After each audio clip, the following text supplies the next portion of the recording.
you got drafted into minor league baseball. Yep. Who'd you get drafted by? The Oakland A's. Oakland A's. Yep. What was the highest level that you ever played? High A. A lot of people don't real like they think there's only single A, double A, triple A. I mean, there's really 6 levels. There's like rookie ball, short season, low A, high A, double A, triple A. So basically, I guess the 4th highest. How much were you making? When I first got drafted, $1,200 a month. Wow. Only while I played. So 6 months out of the year, $7,000 a year. Wow. And then where were you guys living? Dude. You guys have like crash pads? Everywhere you can imagine. My first year, well, I would say most of the time I was in pro baseball, I had what's called a host family. And so you go live with, this family that the team has already selected and they've got a home. And in some cases you pay rent, a couple $100 a month to them. In other cases, they're cool and they don't really care and you just live there. I've also lived in apartments, and in most cases the team sets up the apartments. But like, I'll tell you, my first full season, we were in Burlington, Iowa, and it was a 2-bedroom apartment. 4 of us were living there. 3 of us were in one room. One person was in the other room because it was like one big room and one tiny room. Mm-hmm. And it was just such a crappy apartment. And we were paying like, I don't know, $300 a person or something.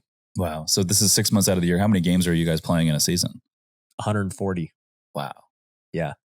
And because I follow, all these different sports. I'm a season ticket holder for the Padres. There you go. And so they're always bringing people up and then they're calling back down as people get hurt. Yep. But in minor league baseball, you got to get to the AAA level before the next level is the major leagues. Is that right? It's rare. Some people will jump from AA to the big leagues, but yeah, usually you're going to go hit every level. Yeah. And so the level that you're playing at, the guys are just trying to get to that next level, which is you said is the 1A. Yeah. From where I was at, AA would have been the next level. Yeah. What was that, I don't know, I guess mindset for you to where you first realized, you know what, maybe I'm going to go a different path? Because, obviously you're in real estate investing now, you're in entrepreneurship, but that probably wasn't always the case when you got into pro baseball, right? No, I had no desire to do real estate or business or anything. All I wanted to do is play baseball. I got my real estate license in 2010, the same year I got drafted. So, I've been in real estate a long time now, over a decade. And I only got my license just to make money in the off season. It was the only career I saw that I could actually work my own schedule, do what I want, train, practice things that were important to me, and then maybe sell a house here or there. And, in 2010, it was literally the worst time to be a realtor. Realtors complain about now with rates, and they were complaining, the last couple of years because there's no inventory, but try selling a house in 2010. What was the medium home price in Vegas back then? That's the point. It was 100,000. Oh my gosh. What is it today? Like 450. Yeah. Yeah. So like, for one, there was no buyers because everybody had just went BK or whatever. 2, getting a loan was really hard. 3, even if I did sell something, I was going to make $2,500. So it was just a brutal time to be a realtor.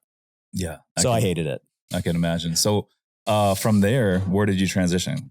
Well, so what happened was, after my 3rd season with Oakland, I'm in spring training the next year. It's 2013. And they called me in the office and basically like, bro, you're released. And it's very difficult, when you're 23, 24 years old to like be told you're no longer good enough. It was a gut punch, dude. And what position were you playing? Second base. Okay. And they're basically like, we could try and link you up with some of these other independent teams. And I was like, nah, dude, I'm done. I'm done with baseball. And so, I go home. Also during this time, I'm engaged. And so, I'm getting ready to get married and all these things. And I'm literally at a point in my life where I have nothing because I had no money from baseball. I had already failed as a realtor those years. I hated it. I was literally substitute teaching, making $90 a day to like make money. And that was where my life was at. And I was engaged, trying to figure out what to do.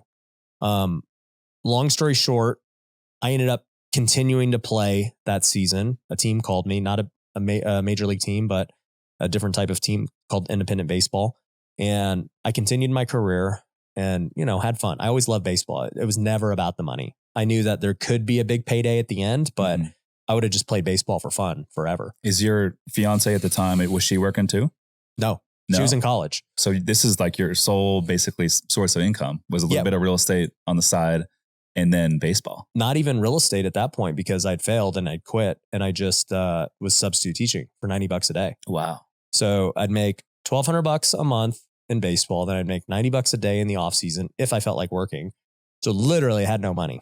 And I was cool with like, I make it sound bad. And I guess in hindsight it was bad, but I didn't feel like it was bad. I just was like, whatever. I didn't care about money.